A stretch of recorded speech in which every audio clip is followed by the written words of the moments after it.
இயேசுவே நன்றி. ஹalleluya. Praise the Lord. Praise you, Jesus. Thank you. இரத்தத்தால் எங்களுக்கு கழுவும் ஆண்டவரே, தூய்மையாக்கும் விடுதலை தாரும், அனைத்துமான கட்டு உடைக்கப்படுத்தும் ஆண்டவரே, இயேசுவே நன்றி. ஹalleluya. கண்களும் காதுகளும் திறக்கப்படட்டும் ஆண்டவரே, எங்களோட உறவாடும் ஆண்டவரே, இயேசுவே நன்றி. ஹalleluya. Praise the Lord. Praise you, Jesus. Thank you, Jesus.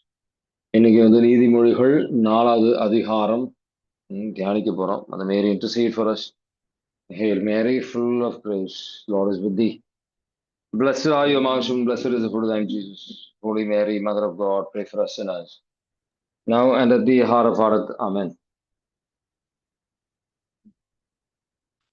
இன்னைக்கு நீதிமொழிகள் 4வது அதிகாரத்தை தியானிக்க போறோம். இங்கே ஒரு போன 2 அதிகாரத்துல போட்ட மாதிரி ஞானத்தின் ஒரு முக்கியத்துவத்தை பற்றி போட்டிருக்கோம். ஆனா முக்கியமான வசனம் அப்படின்றது நீதிமொழிகள் 4வது அதிகாரம் 5ல இருந்து 7. வாசிக்கிறீங்களா?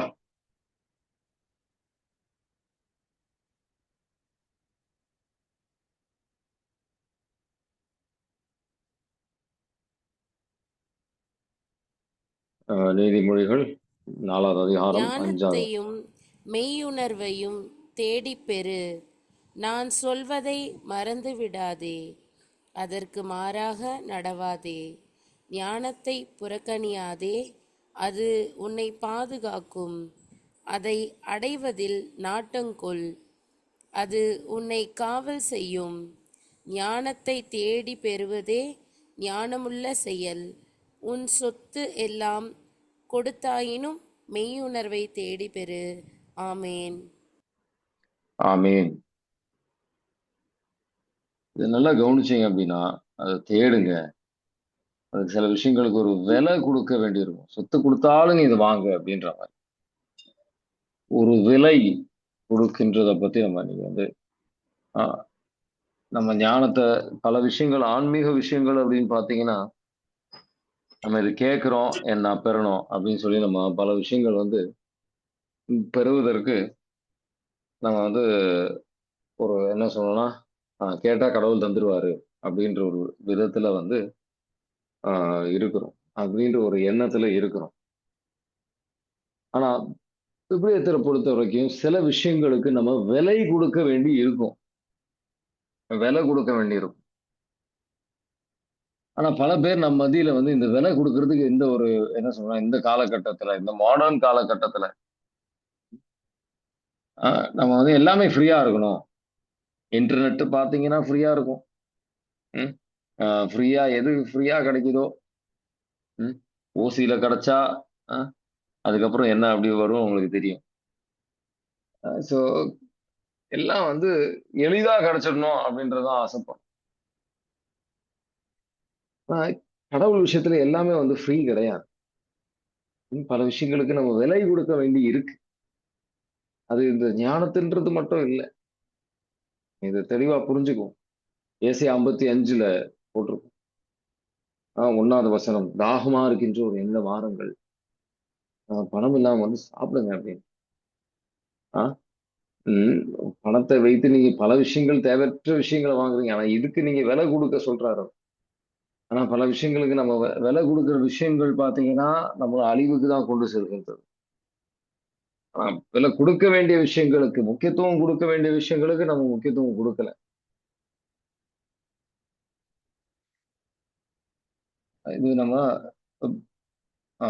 பல விஷயங்கள், நம்ம கடவுளை பற்றின விஷயங்கள் நம்ம கற்றுக்கொள்ளலாம். ஆனா கடவுளுடைய சீடராக இருக்கணும் அப்படின்னு சொன்னா அதுக்கு ஒரு விலை இருக்கு. அதுக்கு ஒரு விலை இருக்கு. விலை இருக்கு. மீட்பு அப்படின்றது கடவுள் தருகின்ற ஒரு சுதந்திரமா எல்லாருக்கும் தர ஒரு விஷயம் தான், உண்மைதான். இப்போ உங்க கையில ஒரு 500 ரூபா நோட்டு இருக்குன்னு வச்சுக்கோங்க. அதை வச்சு நீங்க 10 ரூபா விலை இருக்கிற பொருளுக்கு 500 ரூபா கொடுக்க மாட்டீங்க. அதுக்கு தகுந்த விலையை தான் கொடுப்பீங்க. ஸோ நீங்க ஒரு விஷயங்கள் வாங்கும்போது அங்க உங்க பொருளா உங்களுதான் ஆகும்போது, அது ஒரு அறிவுல அந்த மாதிரி ஒரு பென்சில் இருக்கு, இந்த பென்சில் 10 ரூபா, நான் 500 ரூபா கொடுத்து வாங்க. சரி. அது வந்து தலை தலையில இருக்கிற ஒரு அறிவுன்றது பதிலா அது உங்க கைக்கு வரும்போது, அது உங்க சொந்தம் ஆகும்போது, ரூ. 500 வச்சுட்டு ஒரு பொருள வாங்குறீங்க. அது வந்து உங்களுக்கு ஒரு வாட்ச் வாங்குறீங்க. அது வந்து உங்க சொந்தமாகும்போது, அ அப்போ வந்து அது அது உங்க இதயத்திற்கு வருகின்றது. உங்க கைக்கு வருது உங்க இதயத்திற்கு. அதுக்கு ஒரு ஒரு பலிய குடுத்துருக்கீங்க. அதுக்கு ஒரு விஷயத்த குடுத்துருக்கிறீங்க. ஆனா, நம்ம பல நேரத்துல ஆன்மீகத்த பொறுத்தவரைக்கும், பல விதமான விலைகள் கடவுள் எதிர்பார்க்கின்ற விலை நம்ம குடுக்கறதுக்கு கிடையாது. தயாரா இல்ல. கடவுள்ட்ட கேட்டா அவரு தந்துடணும். அந்த அந்த ஒரு எண்ணத்துல தான் நம்ம இருக்கிறோம். ம். அது வந்து கடவுளுக்கு ஏற்றபடியான சிந்தனை கிடையாது. அதுக்கு இந்த உண்மையை வாங்குங்கள் அப்படின்னு போட்டிருக்கும். நீதிமொழிகள் 23, 23. அத எடுத்து வாசிக்கிறீங்களா? உண்மைய வாங்குங்க அப்படின்னு போட்டிருக்கு. இந்த ஞானத்த வாங்கணும்.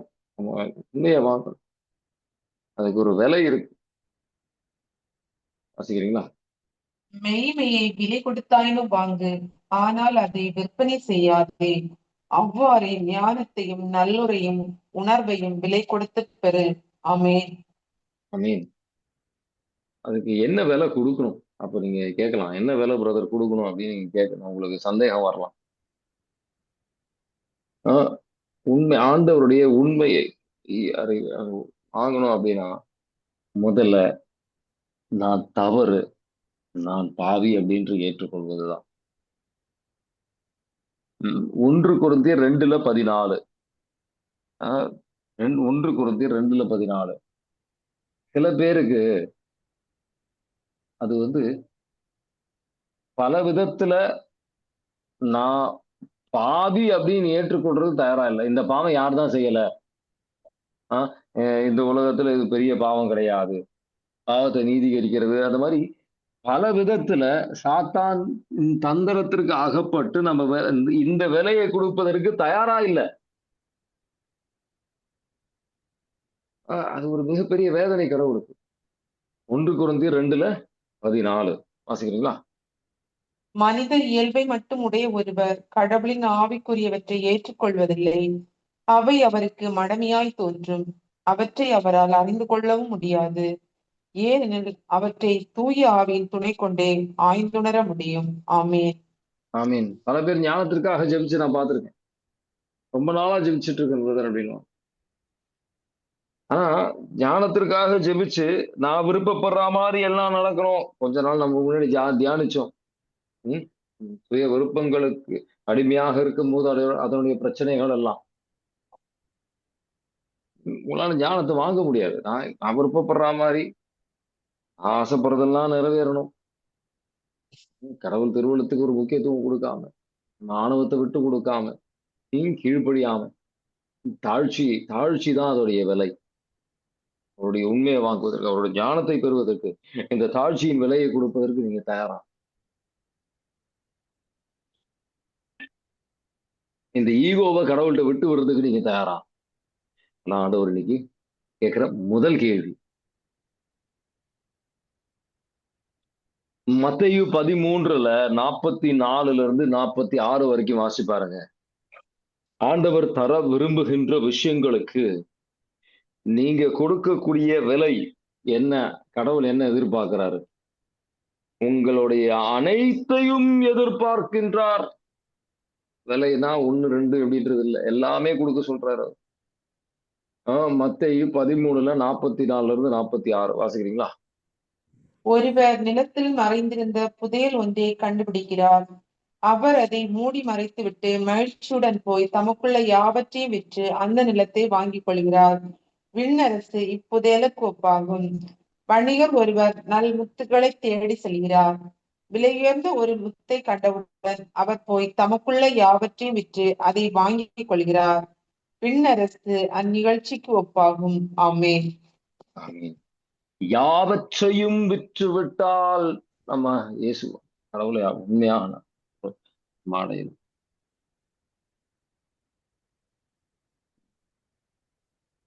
இரண்டாவது ஒரு விஷயம் என்ன என்ன கொடுக்கணும் கடவுள் அப்படின்னு சொல்லும்போது யாவற்றையும் விற்கணும். ஆனா அது என்னென்ன விஷயங்கள் அப்படின்னு சொல்லி நுண்ணிப்பா நம்ம கவனிக்கிறோம். அந்த ரெண்டாவது விஷயம் அப்படின்றது நேரம். அந்த புதையலுக்கு நீங்க அந்த ஞானம் என்ற புதையலுக்கு நீங்க தேடணும் அப்படின்னு போட்டு நீதிமொழிகள் 2:4 நம்ம ஆல்ரெடி வாசிச்சோம். வாசிக்கிறீங்களா? நீதிமொழி 2:4.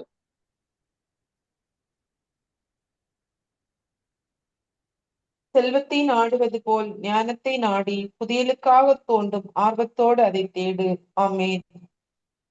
செல்வத்திற்காக நாடுவதை போல் ஒரு புதையலை போல் புதையலை தேடணும்னா சாதாரணமா தேட முடியுமா? சாதாரணமா தேட முடியாது. அதுக்கு பல வேர்வை சிந்த வேண்டியிருக்கும். வேர்வை சிந்த வேண்டியிருக்கும். நிறைய வேலை எடுக்கும், வேலை பண்ணணும். அதே மாதிரிதான் சில பேர்கிட்ட வந்து பைபிளை ஒரு வாசிங்கப்பா, காலையில எழுந்து 30 நிமிஷம் வாசிங்க, கடவுள் ஆசீர்வதிப்பாரு அப்படின்னு சொன்னா அதுக்கு வந்து பல சாக்கு போக்குகள். 10 நிமிஷம் வாசிங்க பிரதர். அந்த 10 நிமிஷம் 5 நிமிஷம் ஆயிடும். 5 நிமிஷம் அதுக்கப்புறம் ஒரு வாரத்துக்கு அப்புறம் பாத்தீங்கன்னா அது இருக்காது. அந்நிய பாஷையில ஜெபிங்க அப்படின்னு சொன்னா அதுவும் பிரதர் டைம் இல்ல. 5 நிமிஷம் 10 நிமிஷம் 5 நிமிஷம் அதுக்கப்புறம் ஒண்ணும் இல்லை. இதெல்லாம் வந்து நம்ம விலை கொடுக்கறதுக்கு தயாராக இல்லை. ஆனா உலகத்தை பொறுத்த வரைக்கும் இருக்கிற எல்லா விஷயங்களுக்கும் நம்ம என்ன விலை வேணா கொடுப்போம். நம்ம தூக்கத்தை வேண்டான்னு கூட வச்சுக்கிறது நம்ம தயாரா இருப்போம். கொஞ்சம் அழிவுக்குரிய காசுக்காகவும். ஆனா நம்ம ஆன்மாவுக்கு நம்ம முக்கியத்துவம் கொடுக்கறது இல்லை. அப்புறம் என்ன பிரதர், குடும்பத்துல வந்து ஒரு ஆசீர்வாதம், ஒரு சமாதானம் இல்லை, கட்டுகளா இருக்கு, எல்லாம் சண்டை மட்டும்தான் இருக்கு. நம்ம விதைச்சதுதான் நம்ம அறுவடை செய்ய முடியும். புரிந்து கொள்ள ஆண்டவர் அதுக்குரிய நேரத்தை, ஆண்டவர் வார்த்தையை வாசிக்கணும், தியானிக்கணும்.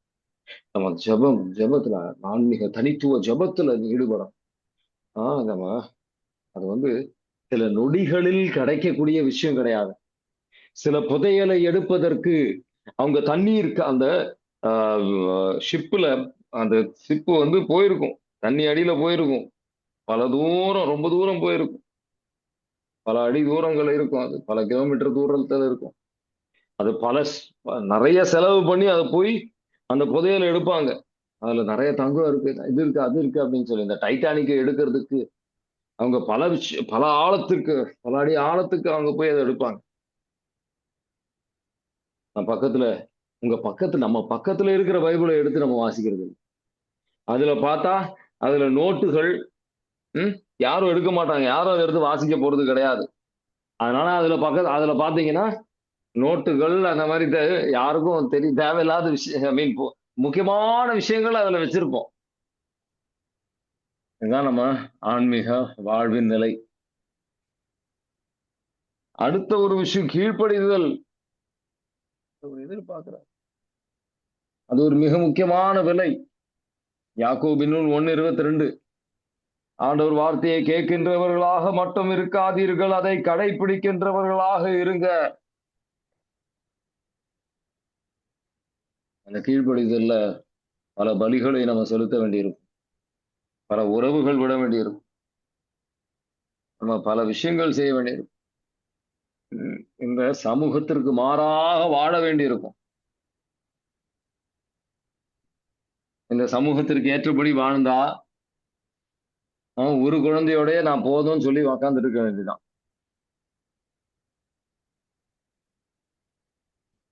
இந்த பாவமும் தீமையும் ரொம்ப ஃப்ரீயா வருங்க. ஃப்ரீ பாவமும் தீமையும் நீங்க செய்யும் போது ஃப்ரீ, தாத்தா ஃப்ரீயா கொடுப்பான், வச்சுக்கோ, இதுக்கு பெரிய விலையே கிடையாது, வச்சுக்கோ அப்படின்னு. ஆனா அது நீங்க நெருங்கி போகும்போது அது பாம்பை போல் நம்மை கொத்தும்.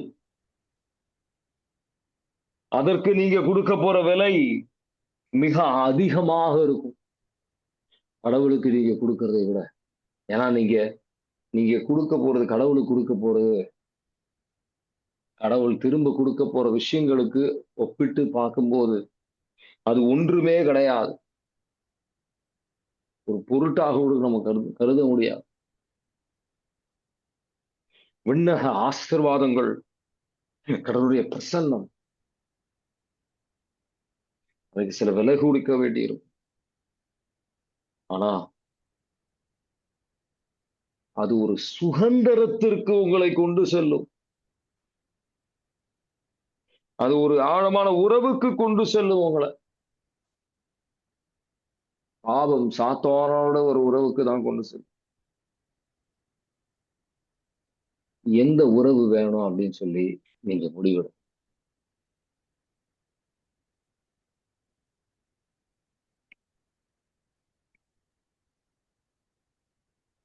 ஆனா அதே திருவெளிப்பாடு 3வது அதிகாரம் 14-18. பல நேரத்துல நமக்குள்ள நினைச்சுக்கிட்டு இருக்கிற விஷயங்கள் தான் இதுல போட்டிருக்கும். எனக்கெல்லாம் இருக்கு, எனக்கு தேவையானதெல்லாம் இருக்கு. நம்ம சீடர்கள் ஆகுவதற்கு ஒரு பலி செலுத்த வேண்டிய ஆண்டவர் இயேசு ஆண்டவர் பல விதமா நமக்கு சொல்லி பார்த்துட்டார். நம்ம யாரும் புரிஞ்சுக்கிற மாதிரி இல்லை. ஏன்னா பிபிலியத்துல இருக்கிற ஆசீர்வாத வசனங்கள், பாதுகாப்பு வசனங்கள், அந்த மாதிரி வசனங்கள் மட்டும் தான் நம்ம கண்ணுக்கு தெரியும். நம்ம நீதிமொழிகள் 3 திருவெளிப்பாடு 3:14-18 வாசிக்கிறீங்களா? லவோதிக்கேயாவில் உள்ள திருச்சபை வாழ்ந்தருக்கு இவ்வாறு எழுது. ஆமேன் எனப்படுபவரும் நம்பிக்கைக்குரிய உண்மையான சாட்சியும் கடவுளது படைப்பின் தொடக்கம் ஆனவர் கூறுவது இதுவே. உன் செயல்களை நான் அறிவேன். நீ குளிர்ச்சியாகவும் இல்லை, சூடாகவும் இல்லை. குளிர்ச்சியாகவோ சூடாகவோ இருந்திருந்தால் எத்துணை நலமாய் இருந்திருக்கும். இவ்வாறு நீ குளிர்ச்சியாகவோ சூடாகவோ இல்லாமல் வெதுவெதுப்பாய் இருப்பதால் என் வாயிலிருந்து உன்னை கக்கி விடுவேன். எனக்கு செல்வம் உண்டு, வளமை உண்டு, ஒரு குறையும் இல்லை என நீ சொல்லிக் கொள்கிறாய். ஆனால் நீ இழிந்த, இரங்கத்தக்க, வறிய, பார்வையற்ற, ஆடையற்ற நிலையில் இருக்கிறாய் என்பது உனக்கு தெரியவில்லை. ஆகவே நீ செல்வம் பெறும் பொருட்டு புடம்போட்ட பொன்னையும் ஆடையின்றி வெட்கி நிற்கும் உன் நிலையை பிறர் காணாதபடி அணிந்து கொள்ள வெண்ணாடையும், நீ பார்வை பெறும் பொருட்டு உன் கண்களில் தடவிக்கொள்ள மருந்தையும் என்னிடமிருந்து விலைக்கு வாங்கி கொள்ளுமாறு உனக்கு அறிவுரை வழங்குகிறேன். ஆமென். ஆமென். இன்னைக்கு நம்ம தியானிக்க போற விஷயங்கள்ல இது ஒரு முதல் பகுதி தான் நம்ம தியானிச்சிருக்கிறோம். அடுத்த பகுதி மிக முக்கியமானது. நம்ம வாங்க வேண்டிய விஷயம் அப்படின்றது உண்மையை வாங்க சொல்றாரு. உண்மை அப்படின்றது இயேசு. அவர் நம்ம கிட்ட இருந்து எதிர்பார்க்கின்ற ஒரு விஷயம் தான் ஆவியானவரின் கனிகள். ஆவியானவரின் கனிகளை அவர் நம்ம கிட்ட இருந்து எதிர்பார்க்கிறார். ஆனா நம்ம பல பேர் அந்த கனிகளை தவிர அது நம்ம கனிகளை தருவதற்கு நம்ம தயாராக இல்லை. ஏன்னா நம்ம ஒரு எளிதான வாழ்க்கை தான். சின்ன பிரச்சனை வந்தா உடனே நம்ம சோர்வடைஞ்சிடும். யோவான் நற்செய்தி 15:4-5 எடுத்து வாசிச்சீங்கன்னா இந்த கனிகளை எப்படி தருவது அப்படின்னு ரொம்ப தெளிவாக கடவுள் வெளிப்படுத்தியிருப்பார். வாசிக்கிறீங்களா? யோவான் நற்செய்தி நான் 15. உங்களோடு இணைந்து இருப்பது போல நீங்களும் என்னோடு இணைந்திருங்கள். கொடி திராட்சை செடியோடு இணைந்திருந்தால் அன்றி தானாக கனி தர இயலாது. அதுபோல நீங்களும் என்னோடு இணைந்திருந்தால் அன்றி கனி தர இயலாது. நானே திராட்சை செடி, நீங்கள் அதன் கொடிகள். ஒருவர் என்னுடனும் நான் அவருடனும் இணைந்திருந்தால் அவர் மிகுந்த கனி தருவார். என்னை விட்டு பிரிந்து உங்களால் எதுவும் செய்ய இயலாது. Amen. Praise the Lord. Amen. Praise the Lord. இந்த கனிகள்ல தான் உண்மையான வளர்ச்சி. இந்த கனிகள் இருக்கும் போதுதான் ஆண்டவரை என் சித்தம் இல்லை உங்க சித்தம். உண்மையான தாழ்ச்சி இந்த கனிகள் தான். இந்த 2வது வசனம் 15ல 2வது வசனம் இதுல அதுக்கு முன்னாடி 4-5ல பாத்தீங்கன்னா அவரோடு இணைந்திருப்பது, ஆவியானவரோடு நடக்கும் போது அப்பதான் அந்த கனிகளை நம்மளால தர முடியும். அவருக்கு கீழ்ப்படியும் போது, இதுக்கு முன்னாடி நம்ம தியானிச்சோம். கீழ்ப்படிதலோட முக்கியத்துவத்தை. அவர் வார்த்தையை கேட்டால் மட்டும் போராது, நம்ம கீழ்ப்படியணும். அவருக்கு கீழ்ப்படியும் போது நமக்கு இந்த கனிகளை தர முடியும். இந்த யோவான் நற்செய்தி 15:2 வாசிப்பாரு. அதுல போட்டிருக்க ஆண்டவர் வந்து தேவையற்ற விஷயங்களை தரித்து விடுவார் அப்படின்னு. அந்த என்னிடம் உள்ள வாசம். என்னிடம் உள்ள கனிகொடாத கொடிகள் அனைத்தையும் அவர் தரித்து விடுவார். கனி தரும் அனைத்து கொடிகளையும் மிகுந்த கனி தருமாறு கழித்து விடுவார். ஆமீன். ஆமீன். கழித்து விடுவார். மிகுந்த கனி தருமாறு அவர் கழித்து விடு. அவரு நம்ம ஜெபிக்கணும். சில நல்ல விஷயங்கள் நம்ம கண்ணுக்கு தெரியும், நல்ல விஷயங்களா தோணும். நம்ம எப்பவுமே பிஸியா இருப்போம். எனக்கு அந்த விஷயம் செய்ய வேண்டியிருக்கு, இந்த விஷயம் செய்ய இருக்கு, அது இருக்கு, அது இருக்கு. பல விஷயங்கள்ல மார்த்தாவை போல் நம்ம பல நேரத்துல பல விஷயங்களில் நம்ம அகப்பட்டு இருக்கின்றோம். பார்த்தா அது ஒரு விதமான கட்டு. பிஸினஸ் அப்படின்றது ஒரு கட்டு தான். நம்ம வாழ்க்கைக்கு ஒரு டிசிப்ளினே இருக்காது. இந்த நேரத்துல இந்தந்த செய்யணும், கடவுளுக்குரிய நேரம் கடவுளுக்கு கொடுக்கணும் அப்படின்றது இருக்காது. சில பேர் பாத்தீங்கன்னா சோம்பேறித்தனம், கம்ஃபர்ட் வரா என்னால இந்த இதுல இருந்து வர முடியாது அப்படின்ற ஒரு மனநிலையில இருப்பான். எளிதாக தான் அதுக்கு விலை கொடுக்கறதுக்கு அந்த சோம்பேறித்தனத்துல இருந்து அது வர்றதுக்கு அவங்க தயாரா இருக்க மாட்டாங்க. விலை கொடுக்கறதுக்கு தயாராக இல்லை.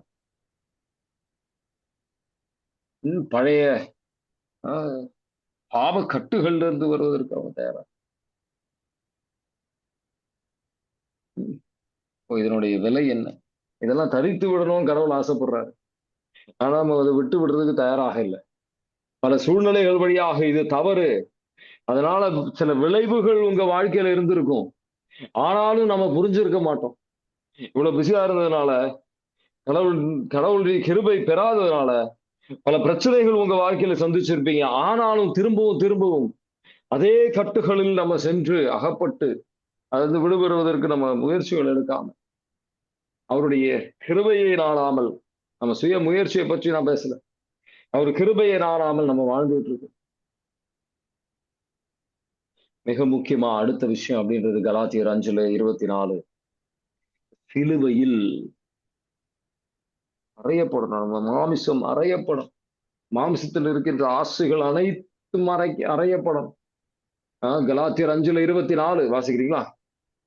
கிறிஸ்து இயேசு கூறியவர்கள் தங்கள் ஊனியல்பை அதன் இழிவுணர்ச்சிகளோடும் இச்சைகளோடும் சேர்த்து சிலுவையில் அறைந்து விட்டார்கள். ஆமேன்.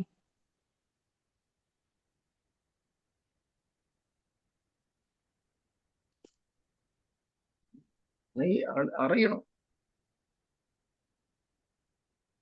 சரீரம் சொல்லுவாங்க உக்காரு அப்படின்னு.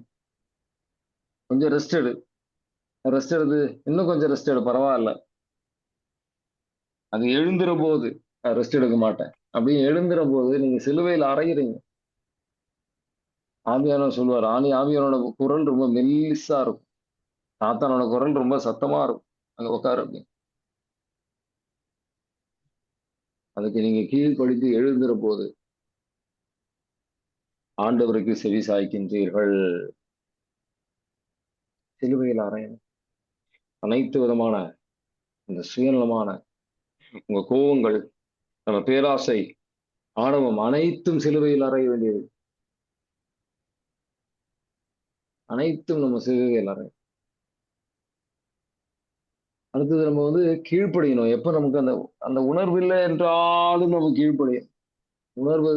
உணர்வுகள் வராது. ஏன்னா சரீரத்தை நம்ம அந்த மாதிரி பழக்கப்படுத்தி இருக்கிறோம்.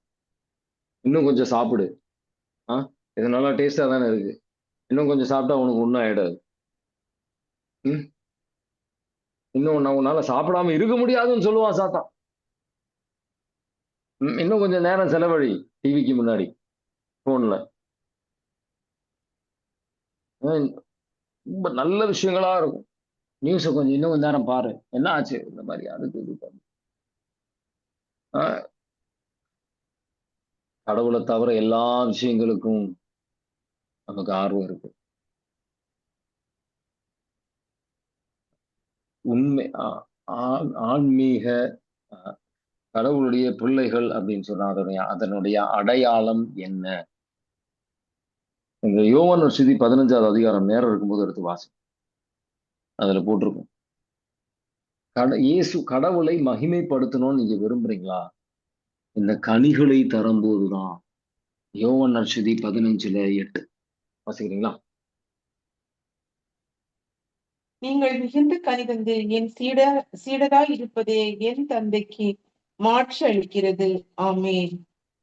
ஏன் சீடராக இருந்து மிகுந்த கனிகளை தரும்போது, மிகுந்த பொறுமையோடு இருக்கும்போது, மிகுந்த அன்பு செய்யும் போது, உங்களுக்கு அன்பு செய்யணும்னு தோணாது. அவங்கள பார்த்தா வெறுப்பாக இருக்கும். ஆண்டவரின் கிருபையை நாடி நீங்க அன்பு செய்யும் போது, அவங்க உங்களுக்கு எதிராக செய்திருப்பாங்க. அவங்களை நேசிக்கும் போது, அவங்களை ஆசீர்வதிக்கும் போது, அவங்களை மன்னிக்கும் போது, அப்ப நீங்க மிகுந்த கனிகள் தருகின்றீர்கள்.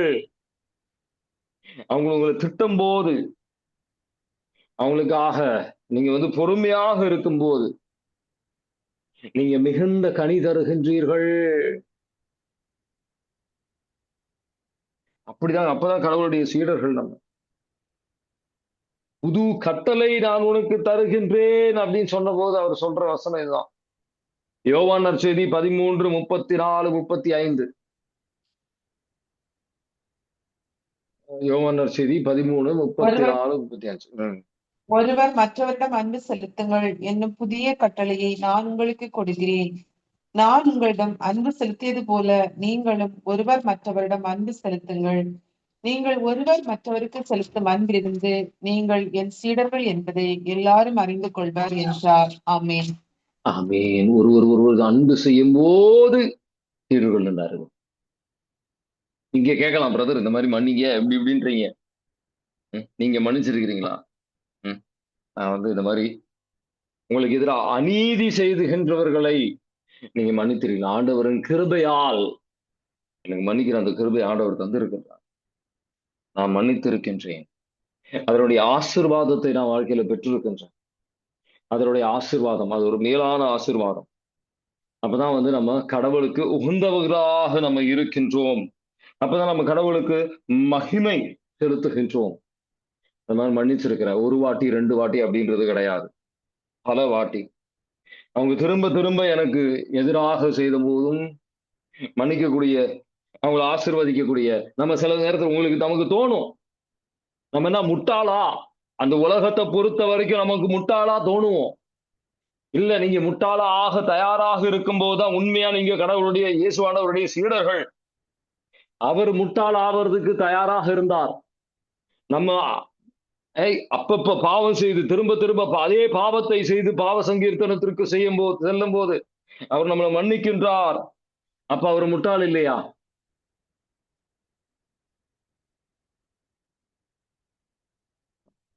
நம்ம மற்றவங்களை மன்னிக்கும் போது மட்டும்தான் நம்ம முட்டாள் ஆகிறோமா இல்லையா அப்படின்ற விஷயத்தை பத்தி நம்ம யோசிக்கிறோம். நம்மள கடவுள் மன்னிக்க எவ்வளவு வாட்டி மன்னிச்சிருக்கு. அதே பாவங்கள் பல வருடங்களாக அதே பாவங்களை செய்து கொண்டிருக்கிறோம். அது நம்ம மற்றவங்களை பத்தி ஒரு 2 வாட்டி 3 வாட்டி செய்ததுக்கே நம்ம யோசிக்கிறோம். ஆண்டவர் ஒருத்தருக்கு இன்னைக்கு இப்போ விடுதலை கொடுத்திருக்கிறார். ஒரு ஒரு உடன்படிக்கைக்கு சில பேரை கொண்டு வரார். Price the Lord. ஆண்டவருடைய சீடராக இருக்க ஒவ்வொருத்தரையும் ஆண்டவர் அழைக்கிறார். நீங்க எப்படி அன்பு செலுத்துகின்றீர்கள்? ஒரு சின்ன ஒரு 3 வசனங்கள் மட்டும். 3 வசனங்கள் வேண்டாம். 1 கொரிந்தியர் 13:1-8. இதை மட்டும் தியானிங்க. அன்புக்கு ஒரு முடிவே கிடையாது. இது அகாப்பே அன்பு, கடவுளின் அன்பு, நிபந்தனையற்ற அன்பு. அதை பத்தி கொஞ்சம் தியானி. சரிங்களா? இன்னைக்கு தியானித்த விஷயங்கள்ல சீடரா இருக்கிறது சாதாரண விஷயம்லாம் இல்லை, எளிதான ஒரு விஷயமே கிடையாது. நம்ம சுய சக்தியால முடியாது. நான் செஞ்சேன்னு சொல்லல, கடவுளுடைய சக்தியால செஞ்சேன். கடவுளுடைய ஆற்றலால மட்டும்தான் இது முடியும். சுயமா என்னால முடியாது. இன்னைக்கு தியானித்த விஷயங்கள் உங்களுக்கு ஏதாவது கேள்விகள் இருக்கு?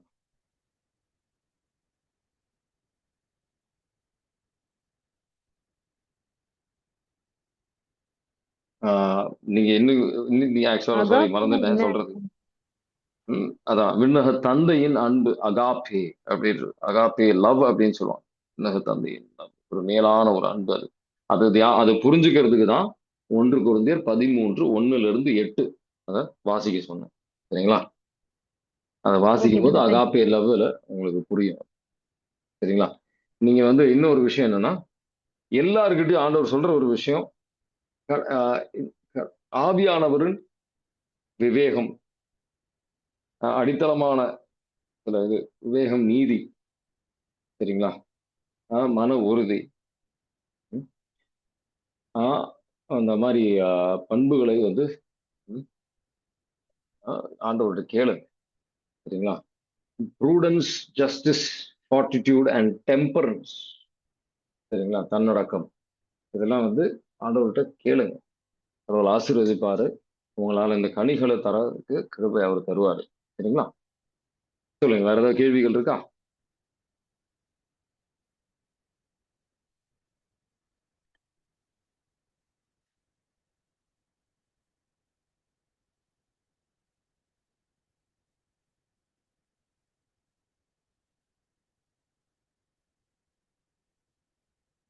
கேள்விகள் என்றனால நம்ம தொடக்க நூல் 21வது அதிகாரத்துல, yes, I will record it and share it. Okay.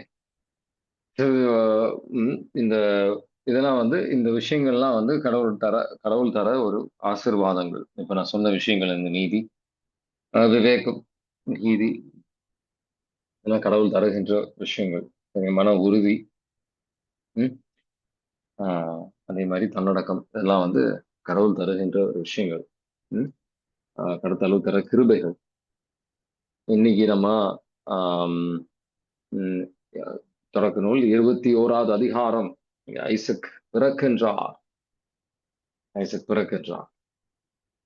ஒரு பெரிய ஆசீர்வாதம் இங்கே வருகின்றது. ஐசக் பிறக்கின்றார், ஒரு பெரிய ஆசீர்வாதம் இங்கே வருகின்றது. இந்த குழந்தை வளருது. அப்புறம் என்ன நடக்குது? அப்ரஹாம் பெரிய ஒரு விருந்தெல்லாம் ஆனா 9வது வசனம், 9வது வசனத்துல இருந்து ஒரு 14வது வசனம் வரைக்கும் நீங்க எடுத்து வாசித்தீங்கன்னா சில இக்கட்டான சில சூழ்நிலைகள். வாசிக்கிறீங்களா? பின்னர் எகிப்தியலான ஆகார் ஆபிராமுக்கு பெற்றெடுத்த மகன் சிரித்து விளையாடுவதை சாராள் கண்டு ஆபிரகாமை நோக்கி, இந்த பணிப்பெண்ணையும் அவன் மகனையும் துரத்திவிடு. ஏனென்றால் பணிப்பெண்ணின் மகன் என் மகன் ஈசாக்குடன் பங்காளியாக இருக்கக்கூடாது என்றார். தம் மகனுக்கு எதிரான இவ்வார்த்தை ஆபிராமுக்கு மிகுந்த வேதனையை அளித்தது. அப்போது கடவுள் ஆபிரகாமை நோக்கி, பையனையும் பணிப்பெண்ணையும் குறித்து வேதனைப்படாதே. சாரா உனக்கு சொல்வதையெல்லாம் அப்படியே செய். ஏனெனில் ஈசாக்கின் மூலமே உன் வழிமரபு விளங்கும். உன் பணிப்பெண்ணின் மகனும் உன் வித்தாய் இருப்பதால் அவனிடமிருந்து இனமொன்று தோன்றச் செய்வேன் என்றார். எனவே ஆபிரகாம் காலையில் எழுந்து அப்பத்தையும் தோற்பை நிறைந்த தண்ணீரையும் எடுத்து ஆகாரிடம் கொடுத்தார். அவற்றை அவள் தோள்மேல் வைத்து குழந்தையினையும் அவளுடன் அனுப்பி வைத்தார். அவளும் புறப்பட்டு போய் பெயர்செபா என்னும் பாலை நிலத்தில் அலைந்து திரிந்தார். Amen. Praise the Lord. Amen. Praise the Lord. இங்க முன்னைய மாறி இங்க முன்னைய சூழ்நிலைகள்ல பாத்தீங்கன்னா சில பிரச்சனைகள் வரும்போது அப்ரஹாம் தானா முடிவெடுக்கிறார். புரியுதுங்களா? அப்ரஹாம் தானா முடிவெடுப்பார். ஆனா இங்க கடவுள் அவர் கடவுளுடைய ஒரு நண்பராக மாறுவது. இந்த கனிகள், நம்ம கொஞ்ச நேரத்துக்கு முன்னாடி கனிகளை பத்தி தியானிப்போம். இந்த கனிகள் நம்ம கொடுக்க ஆரம்பிக்கின்றோம் அப்படின்னு சொன்னா, யோவான் நற்செய்தி 15லயே நீங்க வாசித்தீங்க அப்படின்னு சொன்னா, அதுல நான் எனக்கு கொஞ்ச நாள் நேற்றுக்கு முன்னாடி சொன்னா கடவுள் சொன்ன ஒரு விஷயம் தான். இந்த கனிகளை கொடுக்கும் போது என்ன நடக்கும் அப்படின்னு சொன்னா, நீங்க கடவுளுடைய நண்பர்களாக மாறுவீர்கள். நான் சொன்னேன் கொஞ்ச நாள் முன்னாடி, இந்த நண்பர்களை பத்தி, கடவுளுடைய நண்பர் ஆவதை பத்தி, எப்படி ஆபிரகாம் கடவுளுடைய நண்பராக இருந்தார் அப்படின்ட்டு. இந்த கனிகளை கொடுக்கும் போதுதான் நம்ம இந்த நண்பராக மாறுவோம். அப்போ இதுதான் என் கட்டளை, நீங்க கீழ்ப்படிவீர்கள். அப்போ இந்த நண்பராக மாறும். அதான் இந்த முதல் கனிகளை பத்தி தான் வந்து யோவான் நற்செய்தி 15ல கடவுள் பேசுவார். கனிகளை கொடுக்கணும். கடவுள் கனிகள் கொடுக்கும் போதுதான் கடவுளுக்கு மகிமை அப்படின்னு சொல்லி, அப்பதான் நீங்க சீடர்கள் அப்படின்னு சொல்லி, அதுக்கப்புறம் நண்பர்களாக, இப்ப நீங்க இனிமே வேலைக்காரர்கள் அல்ல, இனி நீங்க என்னோட நண்பர்கள் அப்படின்னு அவரு சொல்றார். யோவான் நற்செய்தி 15ல 15வது வசனம், 14, 15 வாசிக்கிறீங்களா? நான் கட்டளையிடுவது எல்லாம் நீங்கள் செய்தால் நீங்கள் என் நண்பர்களாய் இருப்பீர்கள். இனி நான் உங்களை பணியாளர் என்று சொல்ல மாட்டேன், ஏனெனில் தம் தலைவர் செய்வது இன்னது என்று பணியாளருக்கு தெரியாது. உங்களை நான் நண்பர்கள் என்றேன், ஏனெனில் என் தந்தையிடமிருந்து நான் கேட்டதை அனைத்தையும் உங்களுக்கு அறிவித்தேன். ஆமென். ஆமீன். இப்ப இங்க அப்ரஹாம் வந்து கேட்கறது, இந்த நண்பர் ஆகும்போது, கடவுளுடைய நண்பர் ஆகும்போது, நான் இதை இன்னும் ஆழத்துல கொண்டு போறேன் உங்களுக்கு. நண்பர் ஆகும்போது எப்பவுமே கடவுள் கூட இருப்பார். எப்பவுமே நம்ம உள்ளத்துல கடவுள் இருப்பார். அவர் கூடயே இருப்பார். அவர் நண்பர்கள் எப்பவுமே நம்ம கூட இருப்பாங்க, நெருங்கிய நண்பர்கள் அப்படின்னு சொன்னா.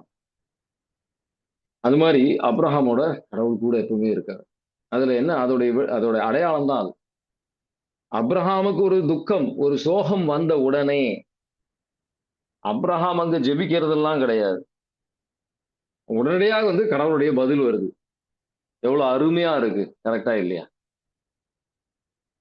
இவ்வளவு அருமையான ஒரு சூழ்நிலை. உடனே வந்து கடவுள் அங்க பேசுற, அங்க வந்து கடவுளுடைய, ஏன்னா ஒரு நண்பரின் வேதனையை வந்து கடவுள் வந்து நண்பரா பார்த்துட்டு நண்பரின் வேதனையை புரிந்து கொண்டு கடவுள் அங்க செயல்படுகின்றான். ஒரு நண்பரின் வேதனையை புரிந்து கொண்டு அவர் அங்க செயல்படுகிறார். அதனால இந்த கடவுளுடைய அந்த என்ன சொன்னா, இன்னும் நெருக்கமான ஆழமான உறவுக்கு செல்வதன் ஒரு முக்கியத்துவத்தை நீங்க புரிஞ்சுக்கணும். சில பல நேரத்துல நம்ம வந்து இவ்வளோ என்ன சொல்றா, இவ்வளோ பலி கொடுக்கணுமா, இவ்வளோ விலை கொடுக்கணுமாலாம் நம்ம யோசிப்போம். ஆனா கடவுளுடைய உறவுகளில் பல கட்டங்கள் இருக்கு. அடுத்த கட்டத்திற்கு நான் எப்படி செல்வேன், இன்னும் கடவுளை எப்படி, இன்னும் வந்து கடவுளுக்கு மேன்மையா நான் எப்படி வாழ முடியும், கடவுளுக்கு உகந்ததா நான் எப்படி வாழ முடியும் அப்படின்னு நம்ம யோசிச்சாதான், இல்ல இந்த உலகத்தை சார்ந்த மக்களாக எனக்கு இது போதும், அவ்வளவுதான் வாழ்க்கை, அது போதும் அப்படின்னு சொல்லி நம்ம உட்கார. இது பாருங்க, ஆன்மீக வாழ்க்கை அப்படின்றது ஒரு சறுக்கு மரத்தை போல். நம்ம வந்து ஒண்ணு மேல போய்கிட்டு இருக்கிறோம், இல்ல கீழே வந்துகிட்டு இருக்கிறோம். நடுவுல அங்க நிக்கிற ஒரு விஷயமே கிடையாது. ஒண்ணு வளர்ச்சி, இல்ல தாழ்ச்சி. ஏன்னா சாத்தான் நமக்கு எதிராக எப்பவுமே செயல்பட்டு கொண்டிருப்பான். அவனுக்கு தூக்கமே கிடையாது, நம்மள மாதிரி கிடையாது. தூக்கத்துல கூட வந்து உங்களை எப்படி பயப்படுத்தி கடவுளை விட்டு விலகி கொண்டு போகலாம் அப்படின்ற முயற்சிகள் அவன் எடுத்துக்கிட்டு இருப்பான். அதனால அடுத்த கட்டம், அடுத்து இன்னும் என்ன என்ன என்ன கடவுள் விரும்புகின்றார், அது வந்து நீங்க பெரிய என்ன சொல்லுவாங்க, ஐசக்க பலி கொடுத்தா மாதிரி நீங்க உங்க பிள்ளைங்களை பலி கொடுக்கணும் அப்படி இல்லை. நீங்க என்ன விருப்பப்படுறீங்கன்னு கேட்டா போதும். அது பெரிய விலைகள் கொடுக்கணும் அப்படின்றது கிடையாது. கடவுளுடைய விருப்பம் என்னன்னு தெரிஞ்சுக்கோங்க. மரியாதை போல் இயேசுவாண்டவரின் காலடியில் உட்கார்றதா கூட இருக்கலாம், அவர் சத்தத்தை கேட்கிறதா இருக்கும், விபிலியத்தை வாசிப்பதாக இருக்கலாம். என்ன என்ன செய்யணும்னு நீங்க புரிஞ்சுக்கிட்டா போதும், அதை செய்தால் போதும். அவர் சொல்வதை செய்யுது, அவ்வளவுதான். ஆன்மீகம் அப்படின்றது ரொம்ப ரொம்ப ரொம்ப எளிதா சொல்லலாம் அப்படின்னா, அவர் விருப்பத்தை செய்வது அப்படின்றது, அவ்வளவுதான் கீழ்ப்படிதல் என்றது. பல நேரத்துல வந்து நம்ம அதை ரொம்ப காம்ப்ளிகேட் பண்ணிக்கிறோம்.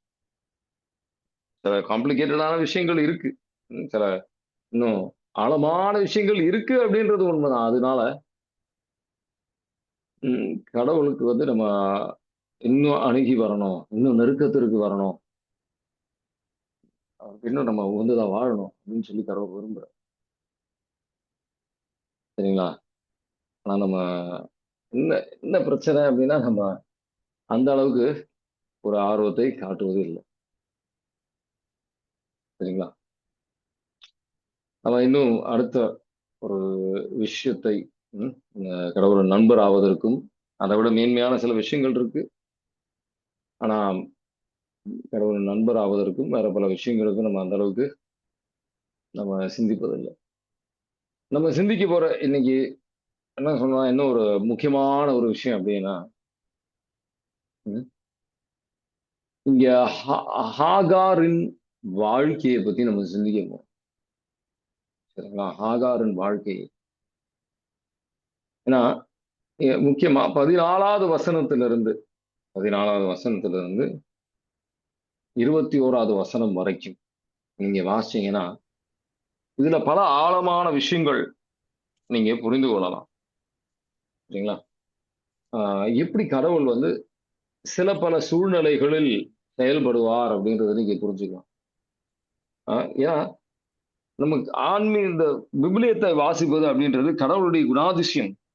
ஒரு சூழ்நிலையில் அவர் எப்ப எந்தெந்த விதத்தில் அவர் செயல்படுவார் அப்படின்றத நீங்க புரிந்து கொள்வதற்காகவும் தான். புரியுதுங்களா? அந்த 14ல இருந்து 21வது அதிகாரத்துல 14ல இருந்து 21 வரைக்கும் வாசிக்கிறீங்களா? எனவே ஆபிரகாம் காலையில் எழுந்து அப்பத்தையும் தோற்பை நிறைந்த தண்ணீரையும் எடுத்து ஆகாரிடம் கொடுத்தார். அவற்றை அவள் தோள்மேல் வைத்து குழந்தையினையும் அவளுடன் அனுப்பி வைத்தார். அவளும் புறப்பட்டு போய் பெயர்செபா என்னும் பாலை நிலத்தில் அலைந்து திரிந்தார். தோள்பையில் இருந்த தண்ணீர் தீர்ந்த பின் அவள் புதர் ஒன்றின் அடியில் குழந்தையினை கிடத்தினார். பின்பு அவள் முன்புறம் சென்று அம்பு எறிம் தூரத்தளவில் உட்கார்ந்து கொண்டார். குழந்தை சாவுவதை பார்க்க சகியேன் என்று கூறி முன்புறம் இருந்து கொண்டே கூக்குரலிட்டு அழுதார். அப்போது கடவுள் பையனின் அழுகுரலை கேட்டார். ஆண்டவரின் தூதர் வானத்தினின்று ஆகாரை கூப்பிட்டு, ஆகார், உனக்கு நிகழ்ந்தது என்ன? அஞ்சாதே, ஏனெனில் கிடத்திருக்கிற இடத்தினின்று பையனின் அழுகுரலை கடவுள் கேட்டருளினார். நீ எழுந்து பையனை தூக்கிவிடு, அவனை உன் கையில் பிடித்து, ஏனெனில் அவனிடம் இருந்து பெரிய இனம் ஒன்று தோன்றச் செய்வேன் என்றார். அப்பொழுது கடவுள் அவள் கண்களை திறந்துவிட அவள் நீருள்ள கிணற்றை கண்டாள். அவள் அங்கு சென்று தோல்பையில் நீரால் நிரப்பி பையனுக்கு குடிக்க கொடுத்தார். கடவுளும் பையனோடு இருந்தார். அவன் வளர்ந்து பாலை நிலத்தில் குடியிருந்தான். அம்பு எய்வதில் வல்லவனானான். அவன் பாரான் என்னும் பாலை நிலத்தில் வாழ்ந்து வருகையில் அவர் தாய் எகிப்து நாட்டை சார்ந்த ஒரு பெண்ணை அவனுக்கு மனம் பிடித்து வைத்தாள்.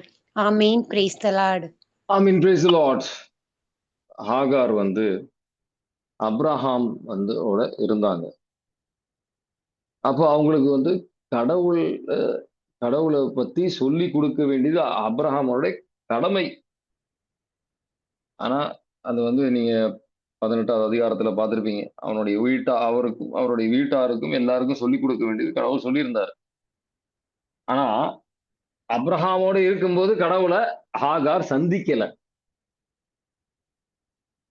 ஆகார் காலையில எழுந்து அந்த தண்ணீரும் அப்பத்தையும் வைத்து அவங்க வந்து இந்த பிள்ளைகளோட வெளியில சென்ற போது அந்த பாலைவனத்துல கடவுளை சந்திக்கல. அந்த தண்ணீர் அவங்க கையில இருந்த தண்ணீர் வந்து வத்தி போனதுக்கு அப்புறம் கடவுளை சந்திக்கல. அவங்க கையில் இருக்கின்ற குழந்தையை, தண்ணீர் மட்டும் இல்லை, அப்பமும் அந்த பிரெட்டும் வந்து வத்தி போகும்போது கடவுளை சந்திக்கல. கையில இருக்கிற குழந்தையை தூர வைத்துட்டு அதுக்கப்புறம் அங்க போய் இனி எனக்கு ஒண்ணும் இல்லை, நான் வெறுமையில் இருக்கின்றேன் என்ற ஒரு சூழ்நிலையில் அங்க போய் உட்கார்ந்து அந்த ஒரு சூழ்நிலையில தான் வந்து கடவுளை அவங்க சந்திக்கின்றார். கடவுளை வந்து அவங்க சந்திக்கின்ற சூழ்நிலையை நீங்க கவனிக்கணும்.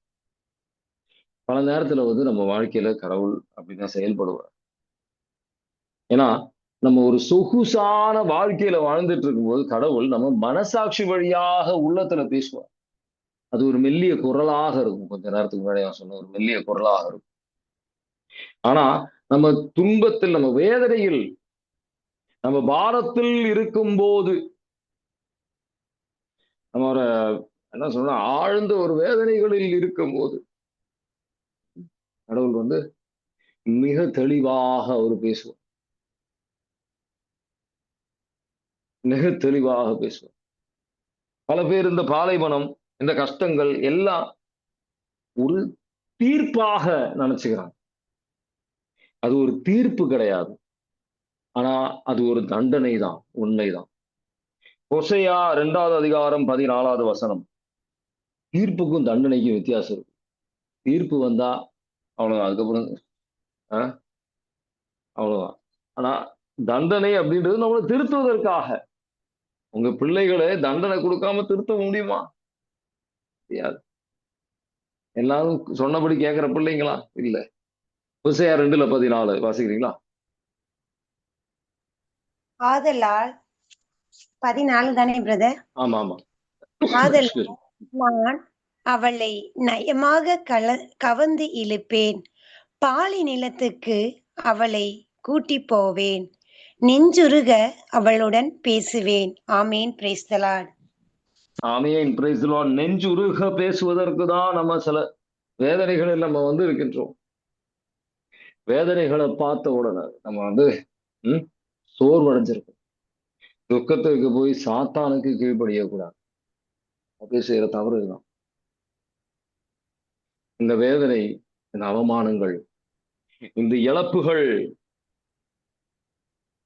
எல்லாம் வந்து அந்த சூழ்நிலைகளில் உங்க செவுரு மாதிரி இருக்கும். உங்களால முன்னாடி போகவே முடியல அப்படின்ற மாதிரி இருக்கும். கடவுள் நம்ம என்ன சொன்னா, ஹோசேயா 6:2-6 வாசிச்சீங்கன்னா, முள்ளுகளால் நான் வந்து அவளை சுத்தி இருக்க அப்படின்னு செவுரு தான் அவன் சுத்தி இருக்கான். பாதையே கண்டுபிடிக்க முடியாதாமா. அந்த மாதிரி சூழ்நிலையா இருக்கும் நமக்கு.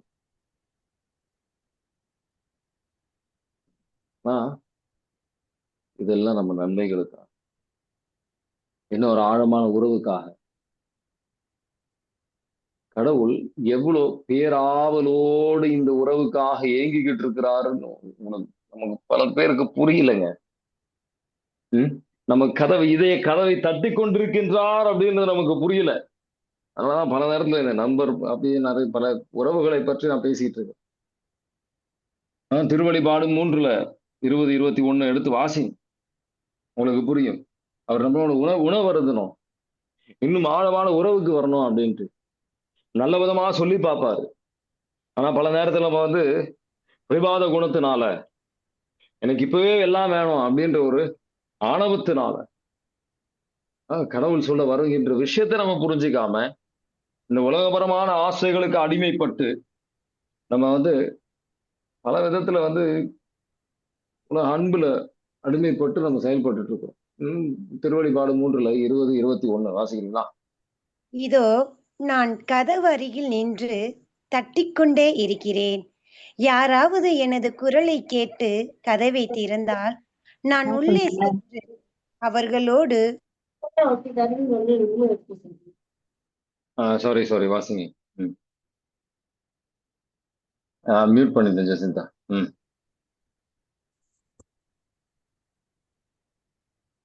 நான் கதவு அருகில் நின்று தட்டி கொண்டிருக்கிறேன்.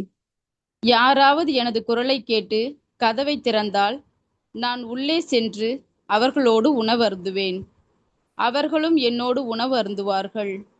நான் வெற்றி பெற்று என் தந்தையின் அரியணையில் அவரோடு வீற்றிருப்பது போல வெற்றி பெறும் எவருக்குமே எனது அரியணையில் என்னோடு வீற்றிருக்கும் உரிமை அளிப்பேன். Amen. Praise the Lord. Amen. Praise the Lord. உணவு அருந்தணும், நம்மளோட இந்த ஆழத்துக்கு ஒரு உறவுக்கு செல்லணும், நமக்கு ஒரு இளைப்பாறுதல் தரணும். இன்னும் ஆனா நம்ம பல நேரத்துல வேற பல நோக்கங்களோடு தான் நம்ம கடவுள்கிட்ட வருகின்றோம்.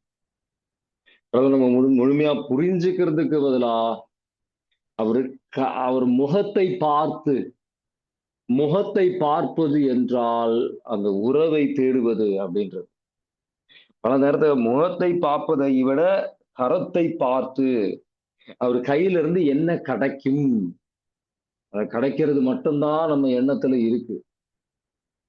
இதனால சாத்தான் தான் நம்மளை ஏமாற்றிக் கொண்டு இருக்கின்றான்.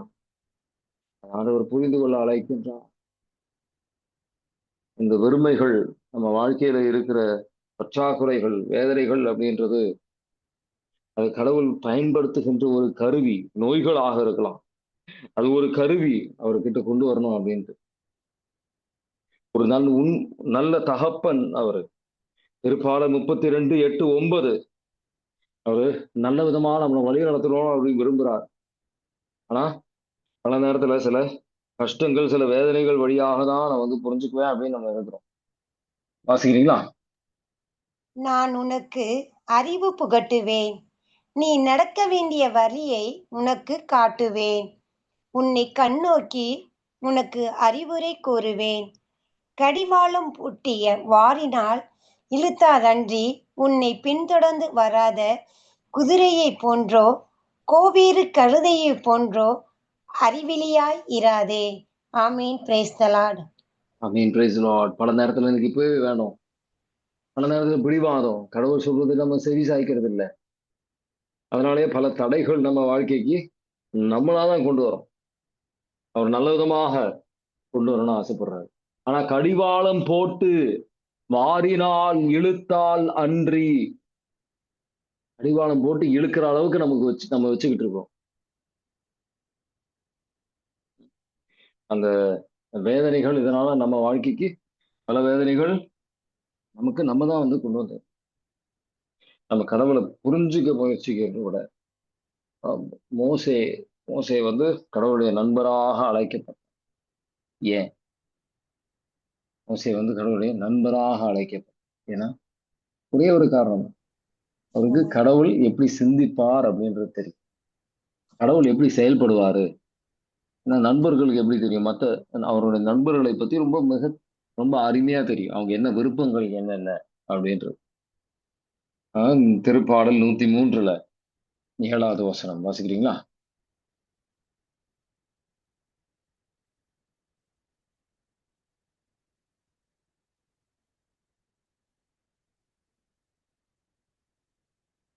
அவர் தம் வழிகளை மோசேக்கு வெளிப்படுத்தினார், அவர் தம் செயல்களை இஸ்ரேல் மக்கள் காணும்படி செய்தார். Amen. Praise the Lord. Amen. Praise the Lord. அதனால இன்னைக்கு நமக்கு ஆண்டவர் அழைக்கின்ற விஷயம் இதுதான். சில துன்பங்கள், சில வேதனைகள் நம்ம வாழ்க்கையில இருக்கு அப்படின்னு சொல்றது, மனம் தளராதீங்க. சில பேர் கவுன்சிலிங் வந்தாலும் உடனே பிரச்சனை வரும்போது வந்த வழிநடத்த எல்லாம் மறந்துடுறீங்க, திரும்ப அந்த பிரச்சனைகளுக்கு முழுங்கிடுறீங்க. திரும்ப ஆண்டவருடைய அந்த பிரச்சனைகளை பார்க்கறதுக்கு பதிலா கடவுளை பாருங்க, அவருடைய முகத்தை பாருங்க, அவருடைய அந்த ஆன்மீக விஷயங்களை கடைபிடிக்கிறது நிறுத்திடுறார். அப்போ என்ன நடக்கும் அப்படின்னா, உங்களால கடவுளை நோக்கி இன்னும் கடவுளுடைய வழி நடத்த இன்னும் ஆழமா கிடைக்கக்கூடிய ஒரு சூழ்நிலை அது. அதை இழந்துடாதீங்க. இந்த சூழ்நிலை வழியாக கடவுள் சில விஷயங்கள் சொல்லித்தர விரும்புகின்றார். ஹாகார் கடவுள் என்னை பார்க்கின்றவர் அப்படின்றத அவங்க அனுபவித்தாங்க. அதனால பல இக்கட்டான சூழ்நிலைகள் நான் போயிருக்கிறேன். ஒரு இக்கட்டான சூழ்நிலைகள் வழியாகவும் கடவுள் எனக்கு, இது என்னோட தனித்துவ அனுபவத்திலிருந்து சொல்றேன், சும்மா விபிலியத்துல வாசித்தது அது தியானித்ததுன்றது கிடையாது. தனித்துவ அனுபவத்திலிருந்து ஒரு சூழ்நிலைகளும் ஒரு கஷ்டங்கள் வழியாகவும் பல விஷயங்கள் கடவுள் எனக்கு சொல்லி கொடுத்திருக்கிறார். அதோட அடிப்படையில தான் நான் பேசிட்டு இருக்கேன். இது சும்மா வாசித்த விஷயங்கள்ன்றது கிடையாது. ஏதோ வேற எங்கிருந்தோ வாசிச்சேன், சில மறைநூல் வல்லுநர்கள் வாசிச்ச பேசுறது அப்படி இல்லை. ஒரு சூழ்நிலைகளும் என் வாழ்க்கையில ஒரு கஷ்டமும் இருந்தும் கடவுள் ஒரு விஷயங்கள் எனக்கு சொல்லி கொடுத்திருக்கிறார். கடவுளுடைய ஒரு நெருங்குறதுக்கு ஒரு வழியாக, கடவுளுடைய நண்பர் ஆகிறதுக்கான ஒரு வழியாக அது கடவுள் வந்து மாற்றி தந்தார். நீங்க அதை புரிந்து கொள்ள நீங்க தயாரா? இல்லைன்னா பல நேரத்துல சாத்தா நம்ம மனசை எண்ணம் போடுவான் இந்த மாதிரி, இல்ல கடவுள் கைவிட்டாரு. அதனால வந்து சீராக்கின் புத்தகம் 2வது அதிகாரம் 1 to 6 வரைக்கும் வாசித்தீங்கன்னா, பொன் புடமிடப்படுவதை போல் நம்ம சில துன்பத்தின் வழியாக செல்வோம், மனம் தளராதீர்கள். இப்போ ஒருத்தர் நினைக்கிறாங்க இது என் சூழ்நிலைக்கு ஏற்றபடி இருக்கு அப்படின்னு, கடவுள் வழி நடத்தணும்னு விரும்புகின்றார். சீராக்கின் புத்தகம், ஏன்னா உண்மையான தகப்பன் அவர். சீராக்கின் புத்தகம் 2வது அதிகாரம் 1 to 6 வரைக்கும் வாசி. குழந்தாய், ஆண்டவருக்கு பணிபுரிய நீ முன் வந்தால் சோதனைகளை எதிர்கொள்ள முன் ஏற்பாடு செய்து கொள். உள்ளத்தில் உண்மையுள்ளவளாய் இரு, உறுதியாக இரு. துன்ப வேளையில் பதற்றமுடன் செயலாற்றாதே. ஆண்டவரை சிக்கென பிடித்துக்கொள், அவரை விட்டு விலகி செல்லாதே. உன் வாழ்க்கையின் முடிவில் வளமை அடைவாய். என்ன நேர்ந்தாலும் ஏற்றிக்கொள். இழிவு வரும்போது பொறுமையாயிரு. நெருப்பில் பொன் புடமிடப்படுகிறது. ஏற்புடைய மனிதர் மானக்கேடு என்னும் உலையில் சாதித்து பார்க்கப்படுகின்றனர். ஆண்டவரிடம் பற்றுறுதி கொள், அவர் உனக்கு துணை செய்வார். உன் வழிகளை சீர்படுத்து, அவரிடம் நம்பிக்கை கொள். Amen. Praise the Lord. Amen. Praise the Lord. பற்று உறுதி, இதுக்காக ஜெபிங்க. பிரச்சனைகள் வரும்போது அந்த ஒரு பற்றுறுதி அப்போ ஜெபிச்சு பிரயோஜனம் இல்லை, அதுக்கு முன்னாடி நம்ம ஜெபிக்கணும். பிரயோஜனம் இல்லைன்றது இல்லை, இப்போ ஜெபிக்கணும். அதுக்கு நீங்க ஆயத்தமா. நல்லா இருக்கும்போது பாத்தீங்கன்னா இப்ப சில பேர் ஜெபம் கம்மியாயிடும், துன்பத்துலதான் ஜெபம் அதிகமா. அப்படி இருக்கக்கூடாது. இன்னைக்கு தியானித்த விஷயங்கள்ல உங்களுக்கு ஏதாவது கேள்விகள் இருக்கா? இப்போ தியானித்த விஷயங்கள்